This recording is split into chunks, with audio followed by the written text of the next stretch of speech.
আমরা তোমার শান্তি প্রিয় শান্ত ছেলে, তবু শত্রু এলে অস্ত্র হাতে ধরতে জানি।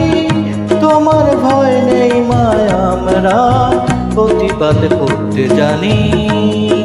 মা গো ভাবনা কেন, আমরা তোমার শান্তি প্রিয় শান্ত ছেলে, তবু শত্রু এলে অস্ত্র হাতে ধরতে জানি।